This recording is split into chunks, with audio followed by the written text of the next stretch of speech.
I love you with all my heart, which you know by now, basically. Will you marry me? And if yes, then we should get a ring soon as possible. So basically, the first time I met her, I proposed to her. Hello guys, welcome back to our channel. Today we changed a little bit our environment. Even though it's winter, it's really nice outside, so we decided to film outside. Yes, it's a nice day today. And today we're going to speak about me landing in Croatia at the airport for the first time when me and her met. So how was for you going here? It was awesome. After the whole process of coming here, I had to wait a year for the paperwork because of Corona and etc. So yeah, the minute I got into the plane at Sydney Airport to Zagreb, it was just awesome. Because yeah, I waited so long for it, and for the first time for me and her to meet in real life. So yeah, That's a big factor. it was huge excitement. Seeing your best friend for the first time in real life. That's correct. It was a bit weird, not weird, but like, For me it was weird. Excitement, scared, whatever. But yeah, it was awesome. Once we met, 10 minutes after, it's like we've been talking. It's like we didn't even meet that day. It's like, yeah, like we know each other for entire life. So it's Since forever. So it's pretty cool. I was so excited at the same time, so nervous. I had so many emotions. But the bottom line is I couldn't wait to meet you. It was so weird talking to you every day and knowing that I never seen you before. Like I said in previous video, I don't think I'll ever be able to emotionally explain that. It's just like your head cannot comprehend something like that. Because you're used to having your friends around you, for the most part, people that you know around you, people that you hang out with. But this was different. The way we worked on our friendship, and you living on the other side of the world. And I couldn't wait to meet you, to see you in real life. And I remember walking towards you. The only thing that went through my head when we met is like, how small is she? I'm not that small. Hey, you're tiny. I'm not tiny. See? You are I'm tiny. 165. No, you're not. You're 148. I'm 148 and a half. Okay, whatever. Don't forget the half. You know what, I was thinking, at the same time I feel bad because I didn't film that moment when we met, but I just wanted to be present at that time. Well, imagine coming to the airport with a camera, a whole camera crew filming the whole process. I would have laughed. I'd be like, is this like hidden camera or something? And walking towards you when you said you're outside, it was the most nerve-wracking thing, I think. Happy, excited, but at the same time. And I just remember hugging you, and all of your suitcases went on the floor, and you hugged me as well. Yeah. And then that was it. And then she drove me home for 4 hours. That wasn't it. What do you mean? As we were walking next to each other, I thought to myself, like, oh, look at his ass. He's so hot. next to each other. I wasn't behind you. Oh my god. Whatever. This is so embarrassing. Yeah. Yeah, go. I was thinking to myself, this is familiar. It's like I already know you. Like I've been in this situation even though I wasn't. It's like I know you forever, not just because we were talking to each other and knowing each other throughout the social media, doesn't matter. But it's just like it was a familiar thing for me. And I felt something that I've never felt in my entire life. And that feeling, the best that I can describe it is, I know you. Anyways, we went back to our hometown, like to your house, your dad's house. And I remember, well, you were asleep in a car. I was tired. You were tired. You flew for how long? 34 hours. Oh my god, I forgot about that. So yeah, 34-hour flight, so by the time I got to the car I was just exhausted. And then I had problems at the airports in Germany and in Croatia, so like I just couldn't wait to get out of there. Then we went for Mecca's. That same night when you came, we went for Mecca's to eat here something, and you said it's no good. It's not like Australian McDonald's. I didn't understand back then like why I didn't like it, but now I do because all the fast food there is way better. No, apparently. that's because they don't have MSG here. What is that? Oh, I forgot the full term for it, but obviously in different countries there's different laws for KFC, Macca's, and in Australia they have McDonald's. MSG. Macca's, McDonald's, yeah. They have MSG here, they don't. They don't even have gravy, people. Basically, we don't have fast food. They food don't here. have gravy in KFC. Anyways, when he came here, have plenty of sleep. I brought you some food, and one thing that he did back home, and he told me that I just didn't know what it was, and I didn't expect that. And he wrote me a letter, and the way he said it, I just knew there's something important, but I didn't know what it was in the letter. He didn't want to show me yet the letter. He wanted to wait a bit, just because he just came here. But knowing me, I need to know everything now. Yeah, I'm just gonna put this letter also on the screen so you can see it. And this is basically what he wrote. The letter is called "When I Made My Vows." I can't pronounce the word vows. Vows. When I made my vows years ago, one of them was speak the truth as I see it. This wasn't the plan. The plan was pretty much to just tell you how much I love you and adore you, and then take it from there. But then I saw a string and everything on it.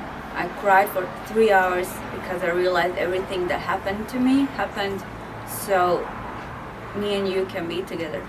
But big man, meaning God, told me to write, and I did. I approached you a couple years ago, past. In that time, I made a vow to God until she was ready to approach me, I won't approach her or anyone. And then you approached me. I knew you were the one because only one girl was ever supposed to approach me, and since that time, no has or ever will. I love you with all my heart, which you know by now, and I know you feel the same. I want to wake up to you every day until the day I die. Basically, will you marry me? And if yes, then we should get a ring soon as possible, which we did. And there's so much more I want to tell you. If you give me time, forever yours, Petar. Love is in the air.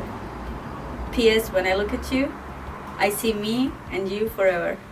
And all of this without putting a hand on one another. You take my breath away. Complete and ultimate truth. I do understand why you wrote my 33 birthday letter the way you did. Different subjects. Forever in my heart. There's no fear in love. It's forever. As my love to God. P.S. You were right. I did write it all down. I can't promise you to fix all of your problems, but I can promise you you won't have to face them alone. Together forever, always. G. Deal. Is this supposed to be something that I had to... well, I forgot what this was. Authentic workaholic how do you pronounce this? Empathetic, I can't pronounce it. Sympathetic, observant, magnificent, enthusiastic. That's because when you look at the just AWESOME, you should get like awesome. a word. That's right. You should get a word. So awesome. And so I'm reading this. So basically, the first time I met her, I asked her I proposed to her. Technically, you asked to marry me even before you saw me in real life. That's right. That's crazy. Well, I'm a crazy guy. You're not crazy guy. I just needed to be sure, and I was sure after this happened. And the reason why I asked is because God told me that's number one. Number two is I knew a lot of women might have got afraid or scared and just ran away and never talked to me again. But God put us together, so there was no fear about her looking at me weird or running away. I just knew, she would say yes. She didn't say yes straight away. took a bit of time. It was a couple of weeks later, and then she did. But I knew that was going to happen. That I was told that too. But the only decision I had to do is either I listen to God or I don't, and I did. And as I was reading this, well, I wasn't scared. I was just like, I couldn't give you a response at the same time. I needed some time to process everything. I know. So I basically told you yes, replying again with my letter to you saying yes forever, and that's it. And that happened like a couple of weeks later. Yeah. And then like 6 weeks after that, we bought a ring. So our proposal was actually, this was our proposal. It wasn't like a regular proposal. Yeah, there was no fancy meet at a restaurant, big I love you sign and get on the knee and stuff. The traditional way of doing it, right? Yeah, it wasn't traditional, is what I wanted to say. It was anything but traditional. And we just basically, when we know we want to get married, we just went buy a ring and that's it. Yes, and here we are. I know it wouldn't surprise me that people watching this now would be like, what a crazy guy, but what's love but crazy? I'm in a vow, because I've had, before you find your wife or the one, right, we all go through relationships, and some don't, some go for 5, 10, 15, who knows, right? But I made a vow and asked God to guide me, because everything, when I was guiding myself, it just didn't work. Not even my relationships with my friends, not even with my ex-girlfriends, it just didn't work because I was guiding myself. With no knowledge, with no nothing. Once I dedicated myself to God and started listening and reading the Bible and just take it bit by bit, He put me on the right path, and here we are now. So yeah, and everything's going so far so great, and it will continue to be like that because yeah, He's in my life. So and I even didn't know with that. His backup, I just can't fail. With your God being your best friend and my number one backup, so I didn't even know that you made your vows years ago to God, and the same thing is what I did when I said I don't want to be with anyone until there's a person that you sent to me. well, I tried it my way for years, and my way didn't work. So then I figured, well, the thing is, if you're doing one thing, if you're not changing the way you're doing something, and you're constantly doing the same thing by expecting different results, it just doesn't work. And that's for years I was doing that when I was younger, and I didn't have the knowledge I got today. So as soon as I was ready for change, I figured, okay, the problem is me. I'm my number one enemy at the end of the day. Whatever happens wrong, whatever goes wrong in your life, you're the one that's put yourself in there. So I changed my style of thinking, my habits, and I dedicate myself to God. And then He's put me now on the right path. And ever since I've done that, I've never been this happy in my life. Ever since I got here, it hasn't been easy for me. Like, I forgot the language a bit, finding work, starting all over again, new companies, new people. So it hasn't been easy, but again, it's worked out good because, like I said, I've got God backing me up, and now I've got my future wife beside me. So as far as I'm concerned, I can't lose. Yeah. That's the same as the Bible says. Trust in the Lord with all of your heart, and He will make your path straight. And He has. So yeah, thank you. And it may look that our path is straight and short in the sense, oh, this all happened overnight, but actually it didn't, because like we said, we both waited for this. We put ourselves on a path to make this happen, even though it took us years for this to happen. And it was lots of ups and downs, and even emotionally, but at the end of the day, we decided to wait and to trust, and that's what happened. Like you said, you can't lose that way because it's God's way of doing, and for so many years and attempts trying to do something on your own, nothing worked, and might as well just, I'm cornered. Like, it's a sad place to be. Like, what else can I do but to trust God? Like, that's the first thing we actually we should do. Well, nothing happens overnight. So yeah. And not just you can't just sit there and say, yeah, I make my vow to God and then that's it. And still and still keep on doing the same thing you're doing as if He doesn't see it all. Like, you literally have to dedicate, and it might go past a year or two before he sees that you are dedicated to that, and then He starts to put you on the right path. You're not just gonna be put on the path after 2 weeks of saying, "Yep, you know, God knows how I hard made you my, I can made my lie. vow. Yeah. That's it. That's right. He knows me better than I know myself." So it took a year or two before, before even I believed in what I was saying, right? And then, here we are now.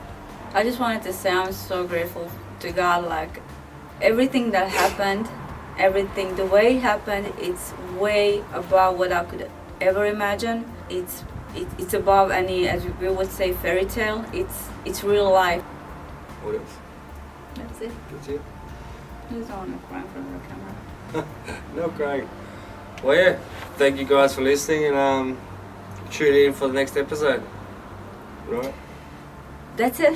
But before you go, make sure to watch this video, and we'll see you in our next one. Thank you. Thank you. Bye. Cheers.